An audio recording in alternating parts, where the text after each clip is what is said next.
everyone, and welcome to the Cocktail Hour Fantasy Football Podcast presented by the Face Off Sports Network. I'm your host, Emerson Beery.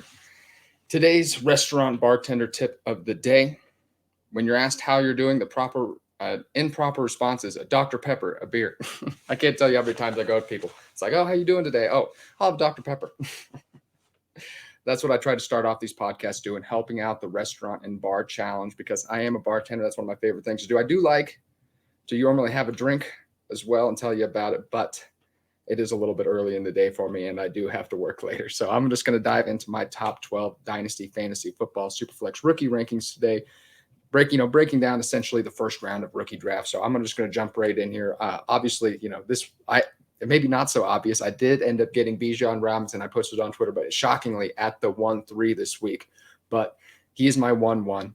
Arthur Smith, I've been joking around. Arthur Smith may never exactly run the ball again.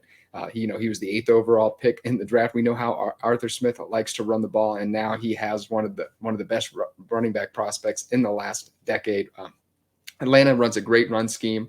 Their offensive line is getting a lot better. So Bijan Robinson, I have no problem ranking him as my RB1 in Dynasty, already coming right out of the gate.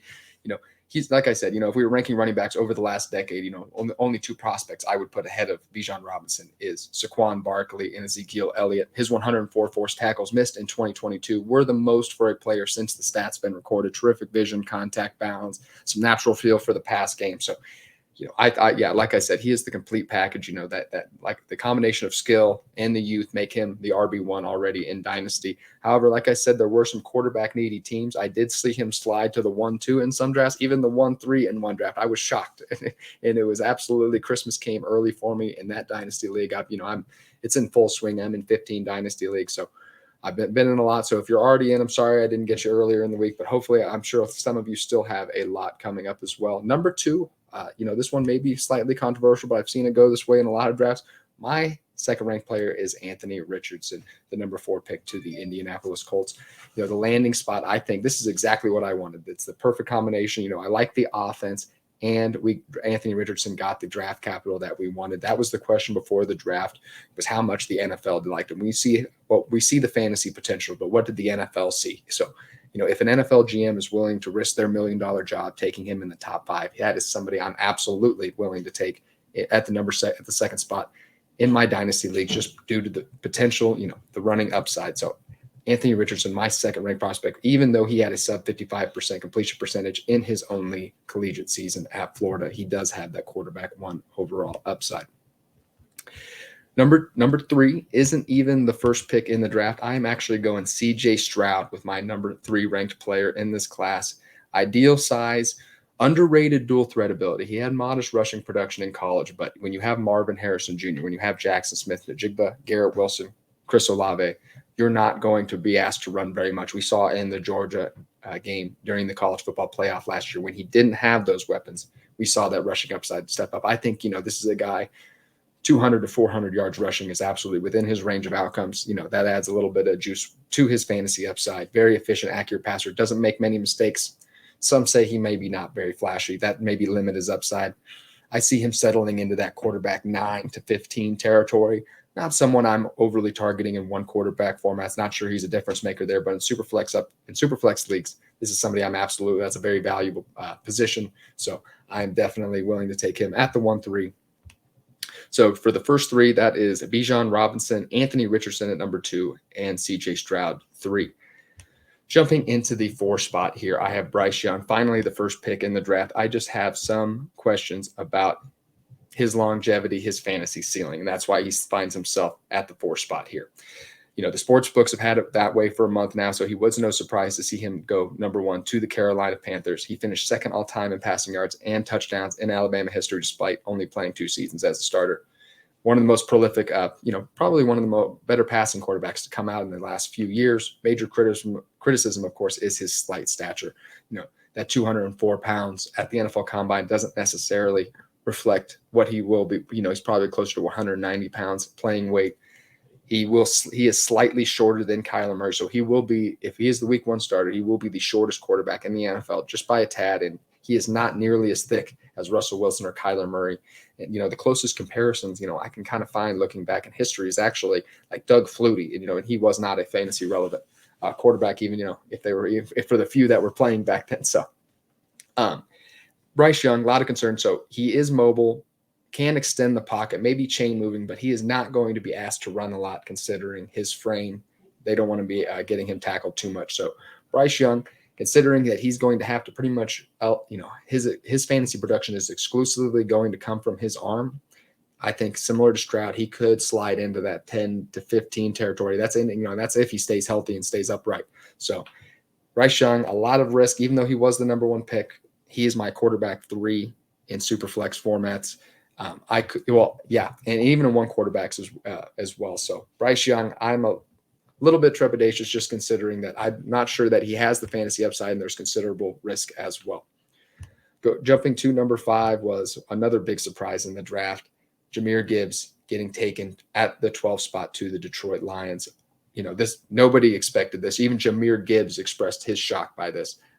4.36 40-yard dash at the NFL Combine, 91st percentile speed score, 44 receptions, 444 yards at Alabama last year. So there is a lot to get excited about. I understand why the Lions brass wanted him so badly. It's just strange. Exactly how they're describing Jahmyr Gibbs was exactly what we thought DeAndre Swift was. So a little bit surprising to see them invest such high draft capital into a running back where you thought that position they were already set at. But that doesn't matter for us fantasy leaguers. So Jahmyr Gibbs, and once again, just like Anthony Richardson, I'm willing to throw out my, if an NFL GM tells us they like a player so much, I'm willing to throw my pre-draft evaluation a little bit out the window.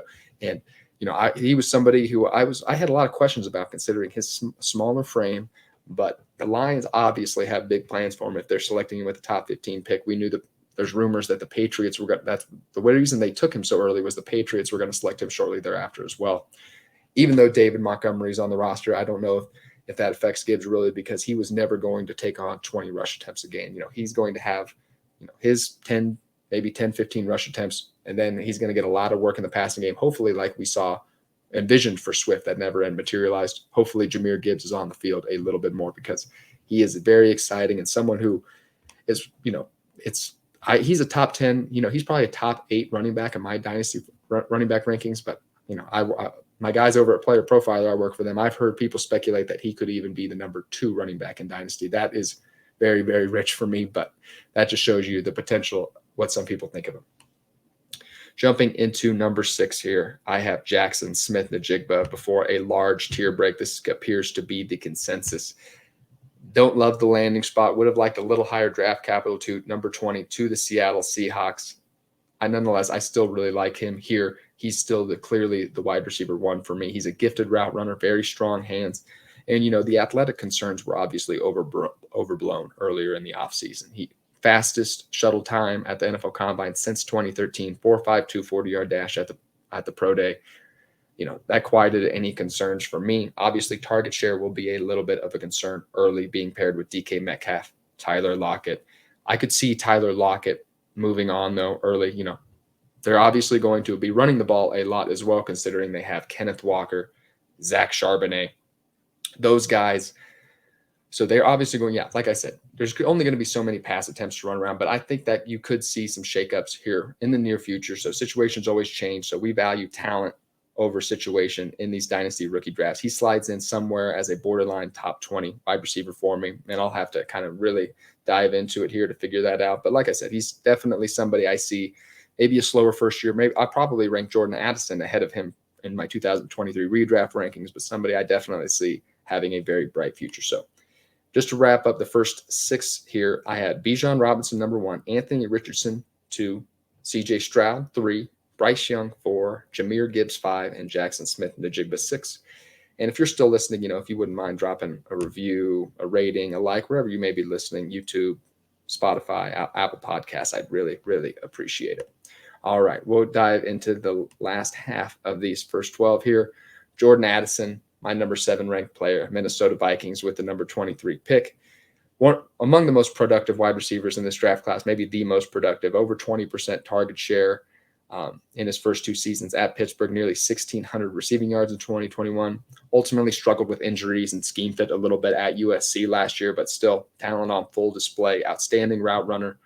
And although He did have a first percentile size adjusted athletic score at the NFL Combine, and that does not sound great. But even though he lacks that top line speed, he's so highly skilled. He really has a knack for creating separation between himself and defenders, even without that speed. Devontae Smith is a fairly accurate comparison. Not everybody can be Devontae Smith. I keep saying like that, but if anybody can be Jordan, it's Jordan Addison. He's one of the most pro-ready wide receivers in this draft. Nice fit, I would say, with the Minnesota Vikings. He's not going to be asked to take on that top cornerback. Justin Jefferson, TJ Hawkinson commanding a lot of targets. I'm not sure this gives him a high ceiling, but somebody I see stepping in right away. It's a wide receiver 3, somebody who could, especially as a startable flex, maybe right away in his rookie season. So somewhere also probably a wide receiver 3 in my dynasty rankings. Not a lot of top-line wide receivers in this draft class, but somebody who could be a starter for a very long time. At 8, I have Quentin Johnston. I've been going back and forth ranking between 7 and 8 for Quentin Johnston. He's somebody I see having that higher ceiling than Jordan Addison. He was drafted to the Los Angeles Chargers at 21, selected ahead of Jordan Addison, but a little bit more raw, doesn't necessarily play to his size, poor contested catch rate, playing against softer Big 12 coverage are some of his major criticisms. But this guy has all the physical tools that you're looking for. A little bit taller, a little bit more lengthy, unlike a lot of the wide receivers in this class. 4.52 40-yard dash time. Some people were disappointed with at the NFL Combine. 40-yard dash matters a little bit less for wide receivers, and it matters even a little bit more, even less for somebody Quentin Johnston size. That speed is there on the tape, so that's not something I'm concerned about. Just adjusting to the NFL level will be a little bit hard for Quentin Johnston. He will be playing aside Keenan Allen, Mike Williams to start, but they could be moving on as early as 2024. Have struggled with injuries a lot recently, so there's somebody who I'd certainly see missing a little bit of time this year, and he's probably going to get some early playing time right away, and he is tied to Justin Herbert for the long term as well, which is very attractive. At 9, here's my pre-draft wide receiver 2. It's just the landing spot is a bit of a disaster. Zay Flowers, Baltimore Ravens, number 2022. I've gotten a little bit of pushback on this, but the Baltimore Ravens, Lamar Jackson has not sustained a fantasy-relevant wide receiver outside of Marquise Brown one season, and that was a low-end wide receiver 2. Obviously, you might say he hasn't had the talent, but Mark Andrews, Odell Beckham Jr., Rashad Bateman, Zay Flowers, that is a lot of skill position players for probably a small amount of passing targets. We know the Ravens, even though Lamar Jackson says he wants to pass for 6,000 yards, they are going to be one of the most run-heavy teams in the NFL. So I'm just not expecting the new offensive coordinator to reinvent the wheel for the Baltimore Ravens here. Nonetheless, I do love the prospect. Zay Flowers is another smaller guy, but does everything well you wouldn't expect for a smaller guy. Deep threat, strong contested catcher at Boston College, was really the only playmaker downfield for them. Dangerous with the ball in his hands too, plays much bigger than his size. I thought he would develop his short game at the NFL level, but I just question how many targets will be available for him in the Baltimore offense. He's tied there for the long term. Lamar Jackson is as well. I'm willing to bet on the talent, but just there, even though he's at the back end of the first round for me, someone who could have been in the top 5, depending on that landing spot, top 6 area. So a little bit disappointed, but Zay Flowers still a very intriguing dynasty prospect. At the 10 spot here, I have Will Levis, Tennessee Titans. It's not that I love Will Levis. It's the fact that there's just nobody else I feel like I could put here, honestly. Give me the quarterback in Superflex leagues. I'll take the chance. There was even speculation before the NFL draft last week that he could have been the first pick. Obviously, that was, just some smoke screens, but he fell to the second round. The NFL hates that. So it was obviously a big shock to the NFL as well, because when they invite somebody to the NFL draft, they are very confident he's going to go early, because they do not like watching those guys sit on that TV and the camera constantly panning to their reactions after every pick. So even despite all that, an outstanding rusher and playmaker dating all the way back to his freshman season at Penn State, a little bit erratic at times with the ball, but I compared him. He's a little bit different, but I compare him to Zach Wilson, in that kind of just like he has that rocket arm, high potential, but a little bit erratic with it. So strong season at Kentucky as a junior, struggled with injuries, and the offense didn't have Wan'Dale Robinson last year. Not a lot of help for Will Levis. So his senior season was a little bit disappointing, but this is a guy with a strong frame, every physical tool, throws effortlessly on the run, strong rushing production. So that could elevate his floor. I'm just not sure the Tennessee offense is another great landing spot. defense, under Mike Vrabel, at least defensive first, run first, but maybe that will be good for Will Levis. He won't be asked to take, as long as the wheels don't fall off for Derrick Henry, he won't be asked to do too much. Could he be a long-term super flex starter? I absolutely agree. The second round track record for quarterbacks is not great, but it's not non-existent either. Derek Carr, Jalen Hurts in recent years. So Will Levis, somebody who, like I said, he's still a first-round pick for me, but not necessarily because I love Will Levis so much, just because we had a lot of disappointing landing spots for the running backs. At 11, I have Zach Charbonnet. Zach Charbonnet, this is another guy I'm not excited to have here. And I'll probably say that for the last 3 picks here. I expected a lot more juice from these picks in the late first round here, but that did not materialize. The rookie class really hasn't materialized here, unfortunately. And like I for a couple, I'm in 25, 39 dynasty leagues. So there were a couple leagues where I got 5 first round, 2023 first round picks. And I thought, even the 112 is going to have a lot of juice, even if I'm selling to the guy who wins the championship. That is not necessarily the case. I'm going to jump to one question really quick. Can we get thoughts on tight end Michael Mayer? Was an early second round, but could have went in the first. If you have time at the end of the video, I'll give you a quick shout out here. Michael Mayer, it didn't really change for me, his evaluation. I thought that could happen. NFL teams saw how many tight ends were available, kind of, not necessarily didn't, that gave them a little more confidence to wait on it. I was surprised to see Sam Laporta go ahead of him, but the Detroit Lions are kind of, marching to the beat of their own drum, you might say. So that doesn't necessarily concern me for Michael Mayer. He's not the route runner, not the downfield threat that Dalton Kincaid is. And maybe that's why the Buffalo Bills felt more comfortable taking him. Maybe he does have the higher fantasy ceiling, but Michael Mayer is someone who I just see as a long-term starter in this league. He does everything well. He's a great blocker. He's a big guy, had over 800 yards receiving the last 2 years at Notre Dame. Massive part of the offense, over 30% target share, I think, last year too. So, most of these tight ends we're talking about coming out of college are total projects. They didn't have that production in college, and we're totally ranking them based on their physical attributes and tools and getting coached up in the NFL. That's not Michael Mayer. I see almost no world where he's not a top 10 tight end for a long time. What is a top 10 tight end though? Does that have a lot of value? That's why he's not up in these rankings yet. I will be doing 13 through 24 shortly, and you will hear his name then. So I do. Thank you, Alex. I really appreciate that. Thank you for that compliment.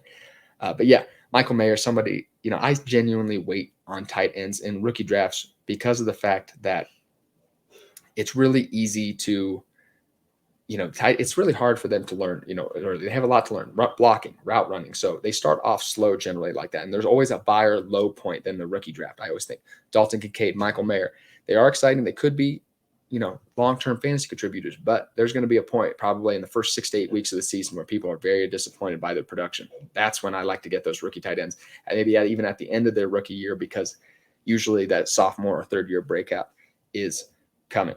Okay. Jumping back to Zach Charbonnet here. Yeah. At the 11 spot, he was my RB3 and he still is, but it's a little bit disappointing. Obviously he has a very cap ceiling with Kenneth Walker in Seattle. They had DK Metcalf, Tyler Lockett, Jaxon Smith-Njigba, but they're going to be passing the ball a little bit too. How many carries are going to be available for Zach Charbonnet?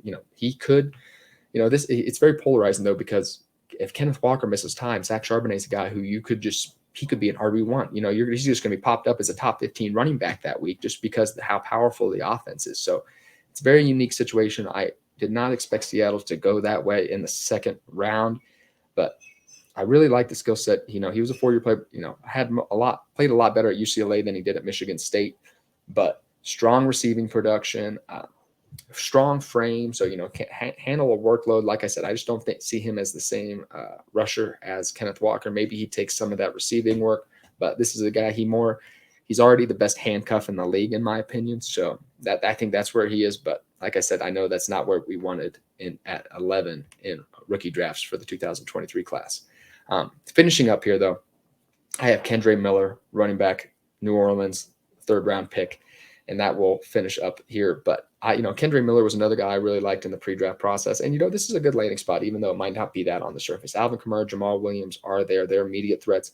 Maybe you're going to cap him in 2023, but these guys could be probably going to be moved on by 2024. Alvin Kamara facing a suspension, definitely a decline from his peak years recently. So Kendre Miller, one of the best pure rushers in this draft class, outstanding athlete, even though he didn't get to show that this offseason because of injuries, but surprisingly agile, has the strength to shed off blockers as well. Not a strong passing, not a great pass catcher or blocker necessarily, but he's one of the younger running backs in the class and somebody who I could see has all the tools to grow in those areas as well. So, would it surprise me to see Kendre Miller as a top 20, top 24 running back at the end of the year, by the start of next season, just because you could see Alvin Kamara get suspended, and I could see Kendre Miller having a great second half of this season. So Kendre Miller, all the potential in the world, but once again, just not an exciting pick for the late first round like we anticipated for the 2023 draft class. I've kind of compared it to the Hindenburg for fantasy football players. Like I said, this class was just very, for the hype that it got for years and years. I mean, this class was getting hyped up 2 years ago, and it's very disappointing, like I said. But we'll just recap these rankings really quick. Bijan Robinson at the first, 2, Anthony Richardson, 3, C.J. Stroud, 4, Bryce Young, 5, Jahmyr Gibbs, 6, Jaxon Smith-Njigba, 7, Jordan Addison, 8, Quentin Johnston, at 9, Zay Flowers, 10 is Will Levis, 11, Kendre Miller, 11, Zach Charbonnet, and 12, Kendre Miller. Okay, everybody, that will wrap us up for the day. Like I said, if you wouldn't mind giving a like, subscribe wherever you may be listening, Apple Podcasts, YouTube, Spotify, I would really, really appreciate it. Thanks for checking out the Cocktail Hour again, and have a great rest of your Friday. Enjoy the weekend, everybody.